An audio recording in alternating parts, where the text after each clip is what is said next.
जय Malhar news चॅनलच्या सर्व प्रेक्षकांना सपना चौधरीचा नमस्कार। नंदुरबार जिल्ह्यातील अतिदूर भागात असलेल्या धडगाव तालुक्यातील डोंगराळ जंगल भागात अवैधरित्या तोडलेले सागवान लाकूड विविध ठिकाणी लपविलेले आढळून आले। बिलगाव वनविभागाच्या पथकाने गस्त करीत केलेल्या कारवाईतून 27,781 रुपये किंमतीचे 34 सागच्या दांड्या, बेलके व 2 चौपाट असा सागवान लाकूडसाठा जप्त करण्यात आला आहे। सदरची कारवाई बिलगाव वनक्षेत्राच्या पथकाने केली आहे। धडगाव तालुक्यातील बिलगाव वनक्षेत्रातील भुशा परिमंडळातील नियत क्षेत्र असलेल्या सावर्या कंपार्टमेंट क्रमांक 76 या जंगल भागात अवैधरित्या तोडलेले सागवानी लाकूड विविध ठिकाणी लपवून ठेवण्यात आलेले होते। मिळालेल्या गुप्त माहितीनुसार बिलगाव वनविभागाच्या पथकाने गस्त करीत जंगल भागात होऊन शोध घेत झाडाझडती घेतली। या जंगलात साग दांड्यांचे 28 नग, साग बेलक्याचे 6 नग असे 34 सागवानी लाकूडचे नग हे 98 घनमीटर प्रमाणे 24,441 रुपये किंमतीचे मिळून आले।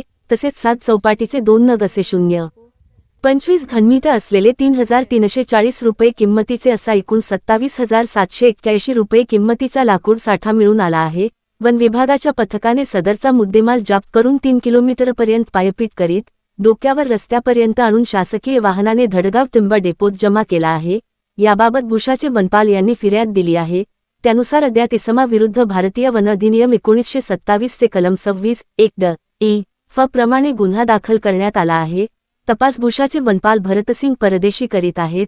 ही कारवाई धुळेचे वनसंरक्षक नीनू सोमराज, नंदुरबार वनविभागाचे उपवनसंरक्षक संतोष सस्ते, धुळे विभागीय वनाधिकारी दक्षता विभागाचे राजेंद्र सदगीर, अक्राणीचे सहाय्यक वनसंरक्षक SD साळुंखे यांच्या मार्गदर्शनाखाली बिलगावचे वनपरिक्षेत्राचे वनक्षेत्रपाल चारुशीला काटे यांच्या नेतृत्वाखाली वनक्षेत्रपाल प्रथमेश राणे, भुशाचे वनपाल भरतसिंग परदेशी, बिलगावचे वनपाल सुषमा पवार, माळचे वनपाल प्रतिभा बोरसे, वनसंरक्षक मंगेश वळवी, हिम्मत तडवी, पूनम पावरा, ज्योती पावरा, दिलवर पावरा, गिरधर पावरा, दिनेश वसावे, प्रमिला पावरा, वाहन चालक योगेश साळवे यांच्या पथकाने केली आहे।